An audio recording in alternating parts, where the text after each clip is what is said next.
Texas.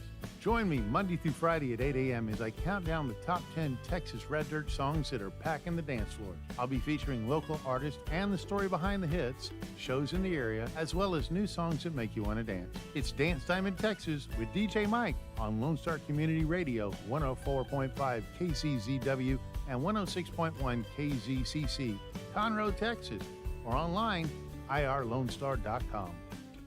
Thank you for listening to Lone Star Community Radio. This program was broadcasted and recorded live from the LSCR studios in downtown Conroe, Texas.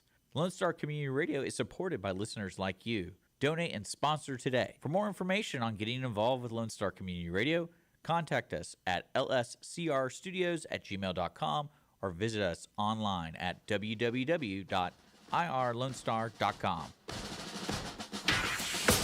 Welcome to Veterans Air, the Veterans Hour. I'm your host, douglasb. This is your source for news, talk, and uncensored commentary here on your Lone Star Community Radio. Today we got a nice show for you. Got a big show for you today. We're going to talk about judo and veterans. But before we start that, let's do some housekeeping. You can contact Veterans Air through our website at www.veteransair.us. Or better yet, you can text us in studio on our Google phone, 936-344-3083. Today, we're going to be talking to Frank Torres about judo and veterans. Frank, are you there? Hello? Can you hear us? Can you hear me now? We seem to have lost Frank, but we'll have him back in just a second. Now, you there, Frank? What? Can you hear us? Okay, yes. Make sure to talk. Dick Engineer is getting him back.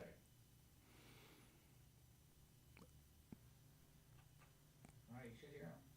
Frank, are you there? I'm here. How are you? Hey, how's it going? So, It's going. Frank Torres is into judo a big way. As a matter of fact, what are you, a black belt, Frank? Yes, I've been doing judo for 50 years or so. So, yeah.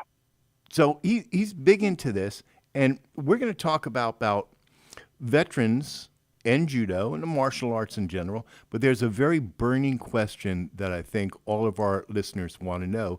Since you're into martial arts in a big way, perhaps you can answer this question. Why was everybody kung fu fighting? Because they had nothing else to do. I don't know. So, Frank, can you tell the listeners a little bit about yourself? Well, I'm a veteran.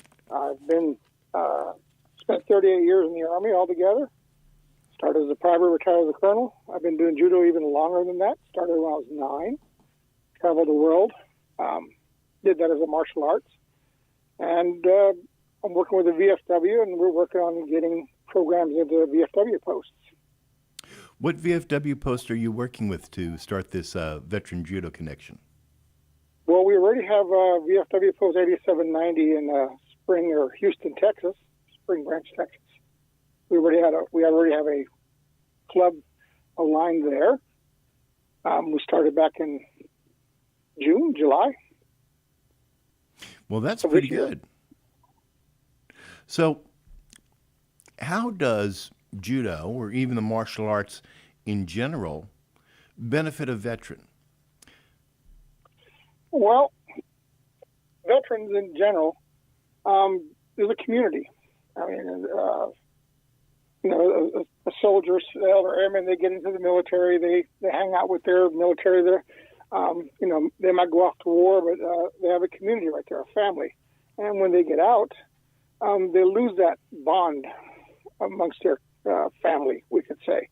What we're doing is we're bringing judo into the VFWs where there are veterans, and bringing veterans to the VFW, and we're creating that bond again. Well, making it comfortable for them. I think martial arts is a good thing. When I got out of, I started when I was in the Army in Korea. I started getting into Taekwondo, And then when I got out for a number of years, I still kept up the art, if you will, of Taekwondo, martial arts. And it enables the individual to focus their mind. And I think for a lot of veterans that when they get out and they get into the community and they're doing things, they tend to lose the intense focus that they had when they were in the military. It also provides them with structure, or provides us with structure, because you've got, just like the military, you've got a rank system. You have the opportunity to move up in rank. There are rules and regulations you have to follow. And, the military also pushes physical fitness and physical training. And we provide lots of that in judo or jiu-jitsu. So is there a difference between judo and jiu-jitsu? Absolutely. Jiu-jitsu came from judo. Judo is an Olympic sport. We're very highly regulated. Judo is the second largest participant sport in the world, right after soccer. Football. Really? Yes, absolutely. You can go. The United States is different. Most countries, like Canada, in fact, most countries all over the world, they have a judo federation, and the judo is actually part of the schools. And the instructors are well paid. Here in the States, we're all amateurs, so we do what we can to get it going. In fact, in the States, judo was started by the U.S. Air Force. It was before World War II came aboard, and after World War II, you can learn about the history of this. General LeMay from SAC found out that judo was good for his crew members, and it taught him self-defense. So he actually sent some of his folks over to Japan to learn and become black belts. General LeMay himself was a brown belt. And then out of that first group or two of people who went over to Japan, they came back. In 1964, they went to the Olympics, and, we have that was our first exposure into the Olympics with the United States judo team. The United States Air Force were leading the way on that. I did not know that. In fact, one of the first, I don't know if you know Congressman Ben Nighthorse Campbell out of Colorado. Have you heard of him before? But he was actually on the 64 judo team as an Air Force veteran. What's the difference between judo and other martial arts? We are, like I said, we're regulated. It's a contact sport. Karate is less of a contact sport. Taekwondo, it's more striking. Whereas judo actually means the gentle way. So, other than the fact that we will tear your arms off with no problems, we do it gently. I'm gonna have to stop picking on you at the meetings. I mean that's scary. I mean, it's a self-defense art that we use offense to get our job done. Everybody's got their own little special. Jiu-jitsu came off of that. It incorporates a few more aspects of different martial arts. The Gracie Brothers Jiu-Jitsu is a big thing. But, it just combines a lot of all the other physical martial arts, the Muay Thai and stuff like that. It's just contact. Just different ways of submitting to having your opponent submit to you. Do you have to start judo as a child? I mean, is this something that veterans veterans can pick up regardless of their age? Absolutely. In fact, I don't know if you know, the Army has a combatives program. Mm-hmm. That program is actually judo. There's an E7 that retired and sold to the Army, said, hey, we can do combatives because the Marine Corps has combatives. And he basically took the judo manual and said, just turn it into the FM for combatives. So No, we have older members that start up. They're a bit more fragile, but it provides them with flexibility and stability and balance. So no, anybody can start. And just say, judo is not just a matter of hand-to-hand combat type activities in tournaments. It's also kata, which is forms, which is a lot of the older folks, the masters, and they go into the forms portion over there, which is just like a dance. I'm not understanding. Excuse me. I'm not understanding. What is this forms thing? Kata. I'm sure you had that in Taekwondo. But it's taking a set of judo throws and then walking through a specific routine to show that you can actually do the throws, and you have two members out there performing the katas, and that's the older folks generally do that, whereas the younger folks do the combat, the hand-to-hand martial arts kind of thing, the wrestling stuff. So, I think judo is in the United States is not as well known as some of the other martial arts. Karate. It had its peaks and ups and downs. I mean, back in the 60s and 70s, it was really big. It was sponsored by the AAU, Amateur Athletic Union, and when that fell apart, that was taken apart during the Carter years, and like every other sport, everybody had their independent associations, and then kind of went downhill from there, and then it's slowly chugging back up again. It depends on the community and how many black belts are out there that want to spend the time and effort to build a community club and teach. Well, I think that's true throughout anything in life. It's practice. It's adhering to an art form, if you will, in order to become a master at it. But martial arts is a bit different. You can't just walk into a martial arts studio and within a year become a black belt.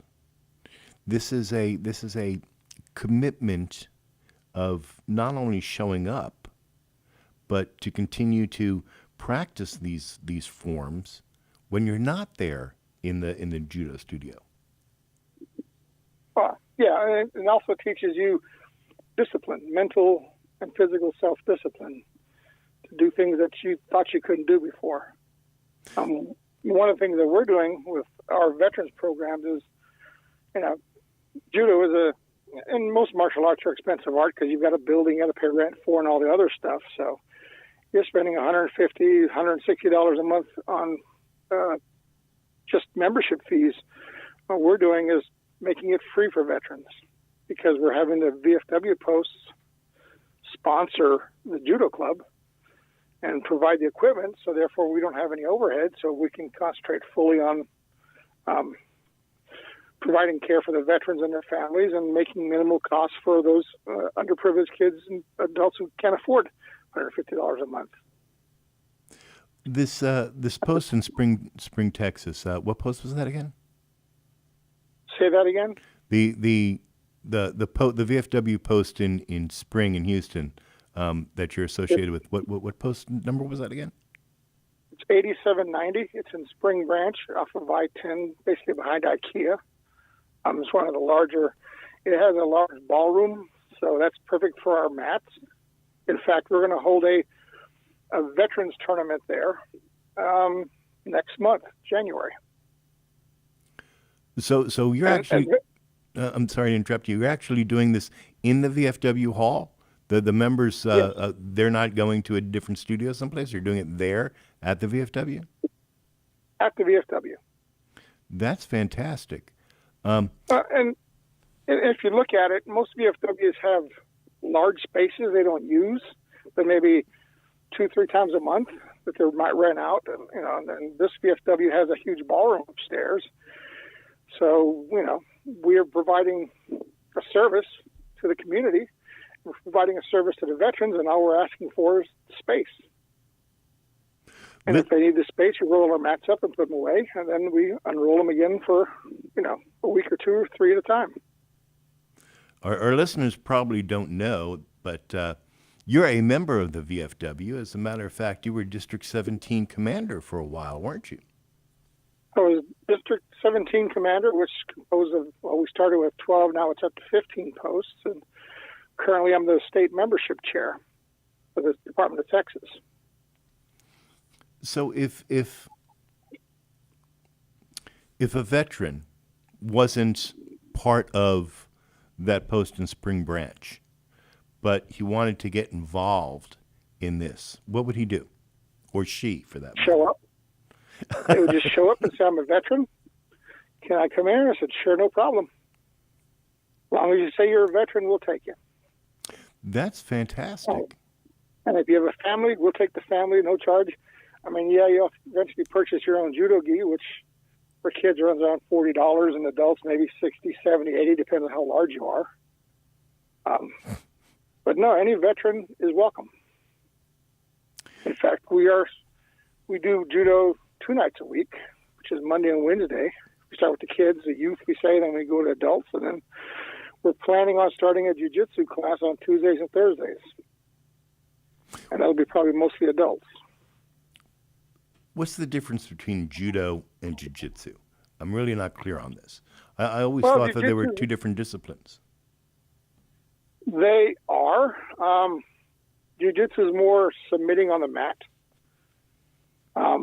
We have in judo lots of MMA and lots of jiu-jitsu fighters come to us so we teach them how to operate standing to bring that person down to the mat. Whereas if you ever watch jiu-jitsu, you'll see them, they'll basically be on the mat the whole time. It's like wrestling and with a judo gi, with a jiu-jitsu gi on. It's, like high school wrestling. I'm sorry, not WWE wrestling. So it's more mat work and submissions. When I was when I was doing Taekwondo, and my master was a little old Korean guy, and he used to beat me up on a regular basis. But one of the things that I learned when you're getting into the martial arts is that it's really not about, I don't know how to put this. It's really not about beating up somebody else. It's really about how to defend yourself from getting beat up, with the exception of me, because my master beat me up on a regular basis. Well, he wasn't beating you up. He was teaching you how not to get beat up. And in order to do that, he's got to beat you up, right? So therefore, he's doing his job. If I wasn't paying attention, he had 2 fingers, the first and second finger on his right hand, and he was, like I said, he was a little old Korean guy. And if I wasn't paying, or if he thought I wasn't paying enough attention, he'd tell me to bend down, and I would, and he would smack me on the top of my head with just those 2 fingers. And let me tell you, that hurt a lot. And that's one thing the martial arts teaches you, is how to be self-disciplined so you can control your body to do things that you could never think that you could do before. I am a little older now, I'm 63, but I will still go on the mat with teenagers and young adults, and they can't figure out why they can't take me apart or, do what they want to do with me, because I've got the discipline in my mind and body to be able to do things that they don't think I should be able to do. And that's what your master did. It's disciplined enough to identify how to smack you upside the head with just 2 fingers. I have to tell you that during my time with Taekwondo, I learned a lot. Forget about the physical part of it for a moment. The mental discipline that it taught me was a very unique way of looking at any situation. Now, I traveled a lot. I was a team leader, and I traveled a lot in my civilian job. And the mental discipline that Taekwondo taught me allowed me to have a greater insight into the people I was supervising, because my mind became very disciplined in the way that I thought. Now, Taekwondo and Judo, Jiu-Jitsu are totally different disciplines, but they meet where the discipline of self and mind come into play. Would you agree? Well, I agree. And if you look at how a veteran operates, a soldier operates, they have that same discipline, in a combat environment or a training combat environment. They have that same kind of discipline. And when they get out of the military, that discipline kind of disappears. Something that people don't understand, or it's all individualism out there. So this is why we bring them into a martial art, whether it's judo or jiu-jitsu or taekwondo.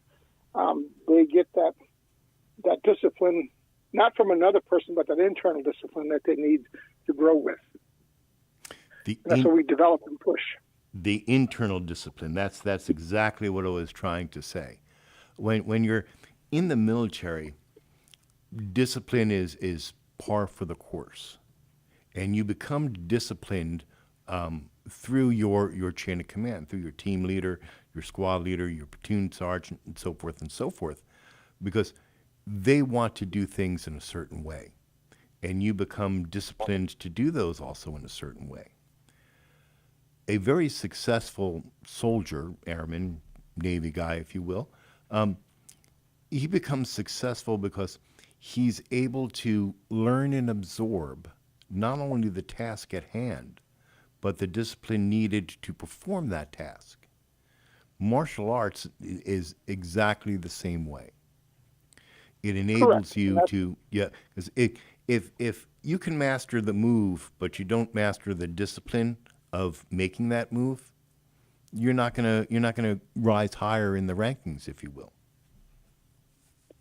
Not only that, but like I just said, it's internal discipline, and there's a whole bunch of variables and little things off of that everybody's individual with. But then, especially like judo, you've got the discipline of the ranks. You are a white belt, and by golly, I tell my white belts, I don't even know your name because you're a white belt, and once you get promoted, I'll remember your name or I'll give you one. It's just something that I do. As it's just me, and everybody accepts that and they find it fun. But it's still, that little push gives them that little push to come to that next rank. When you get to that next rank, they have that discipline to show up every, judo night. It's like, oh God, I got to go judo tonight. I'm all sore. This finger doesn't want to point this way, and I don't want to do this, but I'm going to show up. That's the kind of discipline that the military does, because hey, you got guard duty at 4 a.m. You got to stay awake in the cold. That's discipline. The same thing. That ability to show up is of the utmost importance, and that's why I stopped with Taekwondo. And now that I'm an older veteran, I regret not finding a way to show up. I traveled extensively. I spent 360 days out of the year on the road, and I use that as an excuse. Well, and with me, I spent 38 years in the military. Then out of that, 19 were reserves, so I did a lot of traveling. But I always made room for my judo gi in my bag, so it's traveled around the world, or at least my belt has. Because I might show up in Cuba doing something, and I'll be working out there, or I'll show up in Thailand, and there's a there. Like I said, second largest participant sport in the world. So I used to do even this. in a war zone, I had a judo gi. I did the same thing when I was traveling. I had in Taekwondo we have what's called a kick bag. It's like a smaller, lightweight boxing heavy bag, but we call it a kick bag. I would travel with my kick bag and my gi, and I'd work out in the hotel rooms or the condos, wherever it happened we'd be staying. But the for anyone who hasn't participated in a martial art, it's like being with your platoon or being with your squad. You can do it alone, but you're more effective when you're with your squad or your platoon. While it's individual mental discipline is the first thing that you're going to learn, it's the comradeship of others that are learning the same way you are that makes this self-satisfying, if you will. And with the military, with a soldier, that's also a task, mission, and purpose that a soldier really doesn't get when they're coming off the military. Because, we're very task, mission, and purpose oriented in the martial arts. The task at hand is learn how to do this throw. The mission is do it correctly, and the purpose is to take it to the next level. So that's where that comes in also. That task, mission, and purpose, which you don't really get off of, I feel, being on both sides, being martial arts, being a reservist, working in a civilian life, working full-time military, that's a tie-in right there.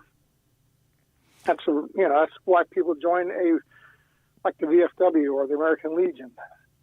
It's for that task, mission, and purpose. They don't understand it, but it's there. I had a get-together this weekend that I called the B-Butt, burning and bull bleeping under the trees, and I had a number of younger veterans come over. And we burnt brush and ate too much pizza and talked and whatnot. And one of the reasons that I do this, and I like to do this on a regular basis, especially with the younger veterans, is they're missing something. They're missing that team spirit, if you will, of being part of something other than themselves.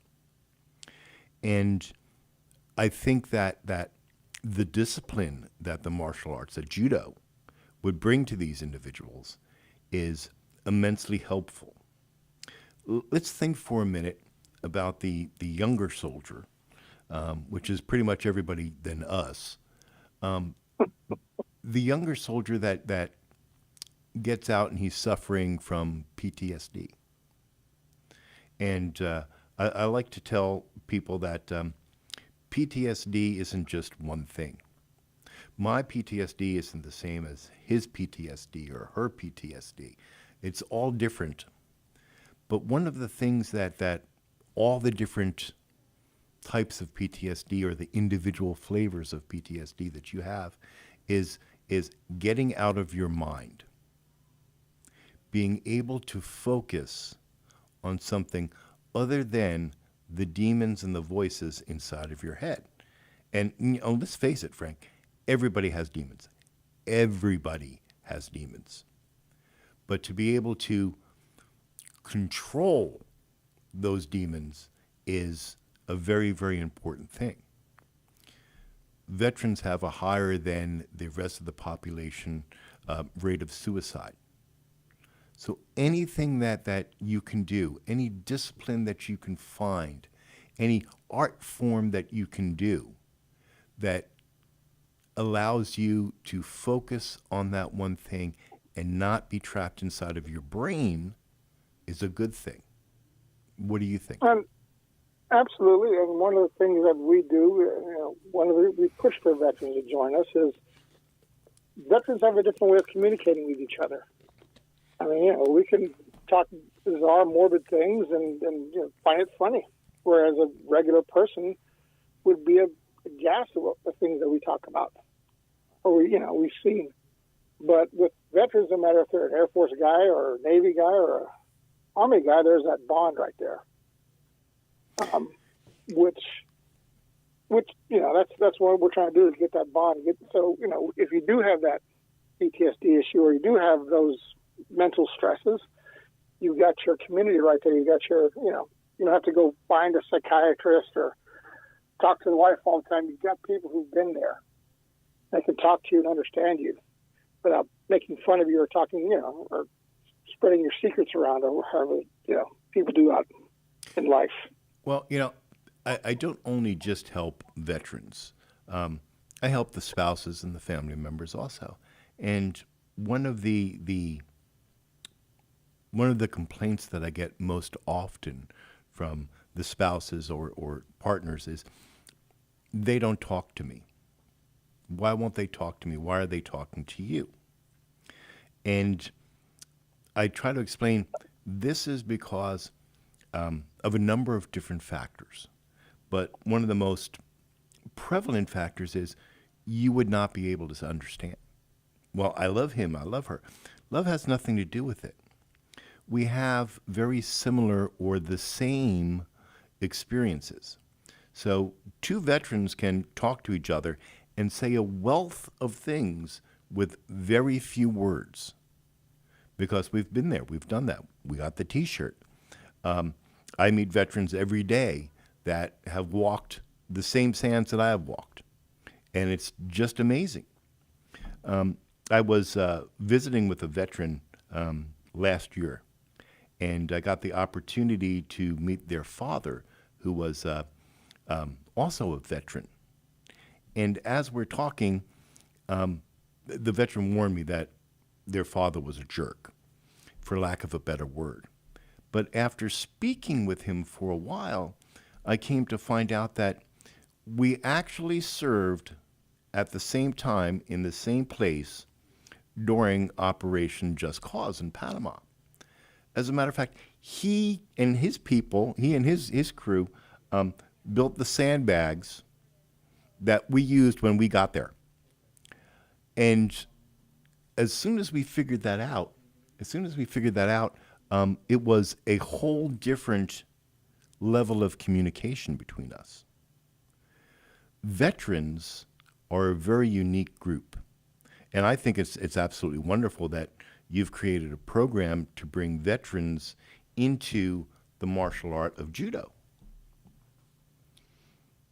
Not only that, but it's sponsored by a VFW, so they're more comfortable going into there because there are veterans, and there's symbolisms and signs of their, being a veteran there, so that it's a much more comfortable environment for them, just to, as opposed to going to a strip mall somewhere to work out.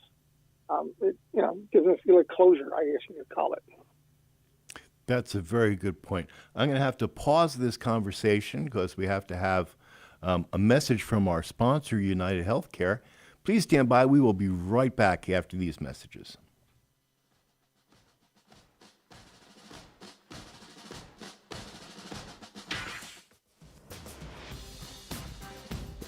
Medicare can be confusing, but it doesn't have to be. My name is Andrea Corpening, and I am an agent authorized to offer AARP Medicare plans from United Healthcare Insurance Company. I can guide my clients through understanding Medicare coverage options and help them discover what may make AARP Medicare plans from United Healthcare a great choice. I can be reached at 281-773-6239.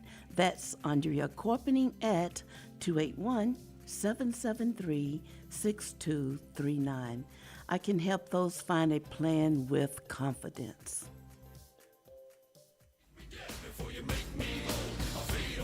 Welcome back to Veterans Era, the Veterans Hour. We're on the phone talking with Frank Torres, who has started a judo program for veterans. Frank, you still with us? Still here. Outstanding.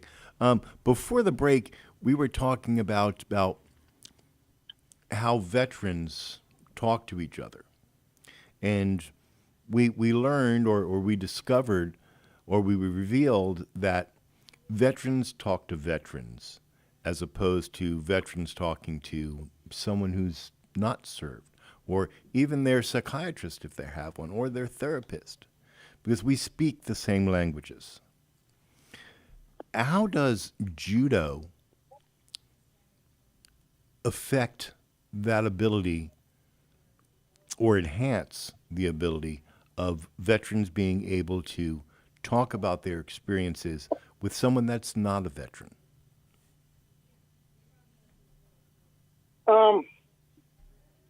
Like I said, judo is an international sport. I've been to some clubs. In fact, I was in a club where there's 5 of us talking in 5 different languages, but we still understood each other because of our natural love for judo. So, a Cuban there, or a French person there, a person from Romania, or an English guy, and an American, and we were just chatting away, everybody talking their own language. It's because there's that comfort that judo builds into the system, and that works the same way with a veteran coming in and working with non-veteran judoka. They get that comfort within the system, which lets them open up with, it's that comfort level that they will have. Well, let's expand that for a second. So we know that veterans talk to veterans, and sometimes veterans have a difficult time talking to non-veterans. When you're in the discipline within judo, as you said, this is the most popular sport, there are judo enthusiasts, for lack of a better word, throughout the world. And because you enter into the martial art form of judo, you automatically have a tie to someone else. Now, veterans walk around, we call each other brother and sister, and non-veterans often don't understand why we could do that and why we mean that. Well, we mean that, and we do that because we have a connection to that other veteran. Inside of the martial art form of judo, you're automatically connecting to someone else. As you said, you may be sitting there and talking to a French guy from a French club. Well, what's interesting is I was somewhere one time and I was talking to a veteran of Afghanistan, but this veteran fought in the Russian army in Afghanistan. And we had a lot in common just chatting like that. So you have that also. It opens up people's eyes and think there's other veterans in this world other than, Army veterans, United States.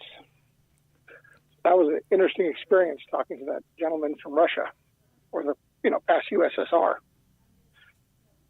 We actually have a listener. I actually have a listener from Serbia who served in the Serbian army, and it's interesting when we correspond about, while the experiences aren't similar, the things that we felt or did are. Judo, the martial art form of judo, allows that connection also to happen with people that aren't veterans. So you as a veteran in the art form, you may meet somebody from another club that's never served in the military, but you have a connection. Well, not only that, but we have doctors and psychiatrists and dentists and, all different functions out there in judo. And a veteran meets them, he might have, PTSD or some other issue, and then, there's a gentleman he's fighting with, or he's fighting with, or we compete in practice male with female, as a psychiatrist. So there's that bond being formed through judo. So this veteran now can talk to somebody else who understands this problem, but not in a clinical environment. And that's important. I don't know about you, but I don't like going to the doctor's office, the psychiatrist's office, and sitting in that person's office. That's not comfortable for me.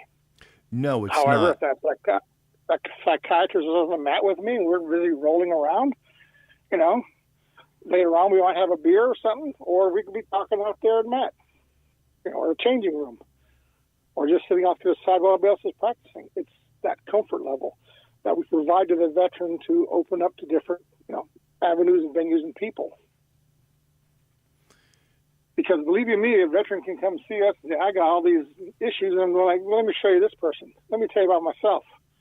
Let me meet you. Let me introduce you to Doug over here. You think you're whacked in the head. Oh.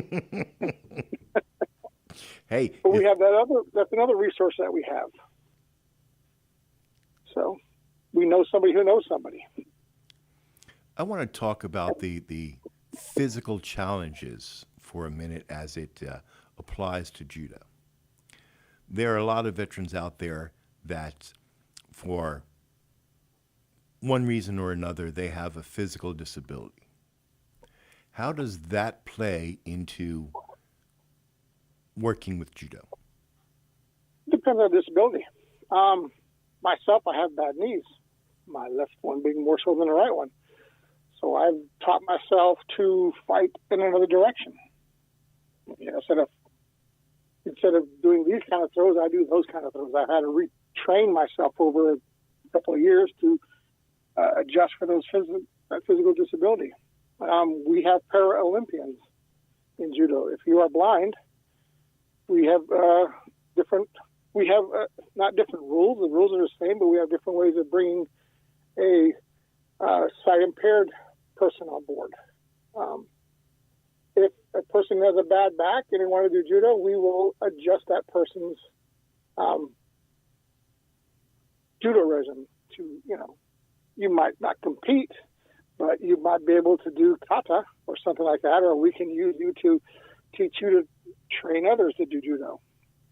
You know, it's not a matter of you must do this because it's, you know, it's the way we do things. It's we will adjust you to your body, to what your capabilities are. I bring that up specifically for our listeners out there that do have some physical ailment, disability, if you will, and they think that because of that, they can't get that judo or the martial arts even in general is closed to them. But what I'm hearing from you is that's not true. Nope. All you gotta do is say, I can't do this with my back or my legs or my this or that, and then we will say, well, then we know exactly. Again, I teach my students learn two things: biology and physics. Because biology says how the body works, and physics tells you what bends and what moves and what's not supposed to bend and move. And you have fulcrums and stuff like that. So a good instructor knows all this stuff and says, well, you've got bad, like I said, I got bad knees. So I limit myself to what I can do with my bad knees, which, you know, is what I do. So you don't just practice judo, you teach judo? I teach it. Yes, I've been teaching it for years. I'm a certified national coach. Each judo instructor, coach, has to go under a certification process where we have not only I could be an international coach, but I don't want to travel, so I just keep my national coaching. But you have to take what we got to do: full background checks. We have to do take bullying classes. We have to take some first aid classes. We have to take sexual awareness threat classes. There's a whole bunch of classes we have to take throughout our training cycle to keep current. So yeah, there's a lot that goes into a good instructor. So your instructor certification is controlled by who? The instructor certification, that's by the United States Judo Association, which is the governing body in the United States, which falls under the International Judo Federation, which is the governing body for the Olympics and the judo worldwide. I did not know that about judo. I did not know that your certification was so stringent.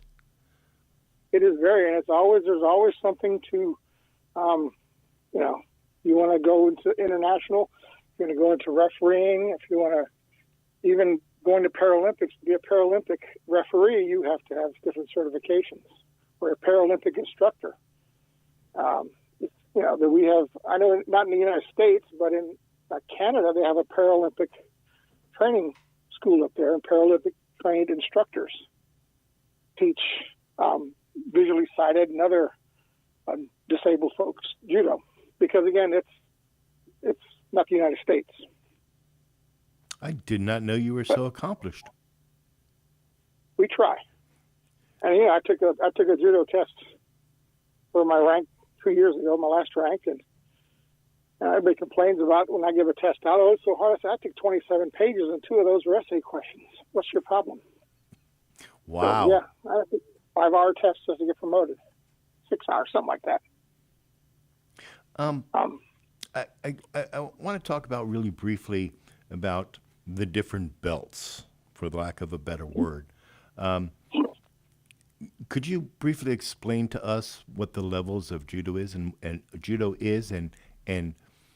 the difference between a white belt and a black belt? A black belt is, of course, master of the art, and a white belt is just starting out. Talk to us a little bit about how you progress through those belts in judo. Well, honestly, a belt just keeps your gi together. I tell kids, I tell this, especially my kid students, well, you're a black belt. I'm only a green belt. I'm going, here, take my belt. Does it make you any better? Nah, just ties your belt together. But we have a progressive program. It's time and grade plus, if you're competing, your competition points, and we have community service points even to get promoted.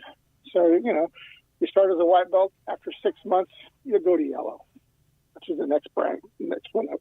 After about a year or so, I'm saying or so because some are faster, some are quicker, you'll get your orange belt. And then in about 2 years, you might make green. And then you'll stay green for a little bit. Yeah, green's the next one. And then you'll go to your first one of your 3 degrees of brown belt at about the 3 to 5 year mark. And there's 3 levels of brown belt. And then once you complete your brown belt studies, and you just don't get, here's your promotion because we like you, you take tests. The tests get progressively more complex and longer. It tests your knowledge, and it tests your abilities to teach and mentor. And then usually around 7 years, you get your first degree black belt, and then your first 3 degrees of black belt. You're a black belt. You're considered, you're good enough to know judo now. And then you go 4th and 5th degrees, which is a black and red, which means you're good enough to teach now. And then you go into the red and white belts, which is 6 and higher, and you're considered a master by them, somebody who knows judo and can live and breathe judo. So, and that's the way that works. And it's all time based. You just don't not get promoted because they like you, or you paid more money for that. At least in our association. So this is not unlike the military progressing in rank. Veterans like this. Which is this is another plus up for the veterans because they have this structured promotion system. They know how to get to the next one, when they're going to get to it, and what they need to do to get to that next one, and it's dependent upon them to get it. Not dependent on bribing somebody to get that next rank. Really, I've seen some these instructor schools down here that got little kids, 10, 15-year-old kids wearing black belts. Yeah, I don't think so. They don't have the maturity to wear a black belt at 8, 9, 10 years old. You mentioned something about progressing through the belts that I want to go back and re-examine. So to move from one level to the next, it's not based solely upon your ability to do judo. You said that there's community service and whatnot points in there. Expand upon that if you can for a second. Well, you've got to know your judo. We look at your ability to mentor and teach and go to that next level, So we train you on. My job as a senior instructor, as a master, you can sort of say, is to make sure I'm training that next level of student to bring them up to where I am, constantly pushing them. There's there's other things you can do other than judo to get promoted. I mean, to fight. You know, you work in a tournament. Somebody's got to work the desk. Somebody works, selling food and stuff like that. So that'll get you points out there. A lot of clubs have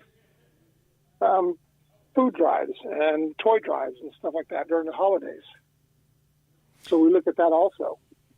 What are you giving back to the community? Dick is telling me that I only have 2 minutes left here, so I'm going to have to cut this conversation off. If somebody wanted more information, how would they get hold of your club down there in Spring Branch? Just contact DFW 8790. You can find them real easy. And by the way, on the 27th of January, we have a judo tournament down there. The first one's going to be held in a VFW post, and like first time ever, period. If you have any information on that, you have a flyer or whatnot, send it to me, and I'll make sure that it gets out on the Facebook page. I'm planning to. Outstanding. Frank, thank you for taking time out of your schedule. I know you had to schedule this because you have 10,000 things going on at once, and I really appreciate your time coming on the show today and talking to our listeners about judo and the discipline and the benefits to the veteran of doing judo. And I hope, dear listeners, I know there's like 4 of you out there right now that are listening. If you have ever thought about doing this, you really owe it to yourself to explore this further. And there's 3 or 4 clubs in the Houston area that'll take you. Easy. If you can get that list over to me, if you happen to know it, Frank, I will make sure that it gets out as part of this program when it posts over to Facebook. I will do that too. Fantastic.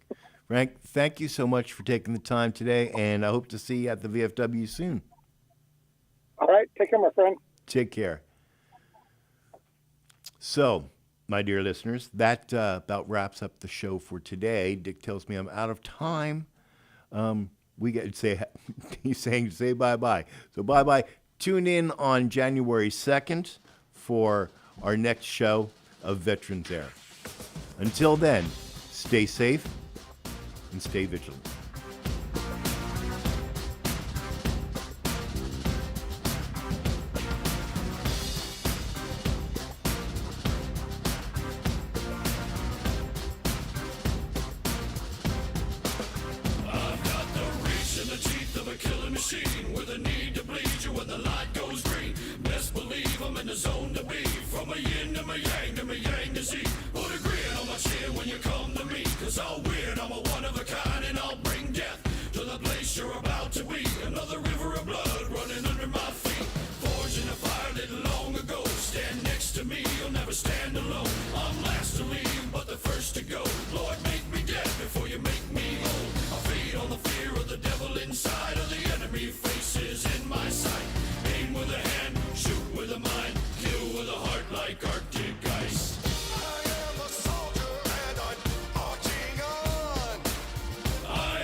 We're going to cut out their living guts and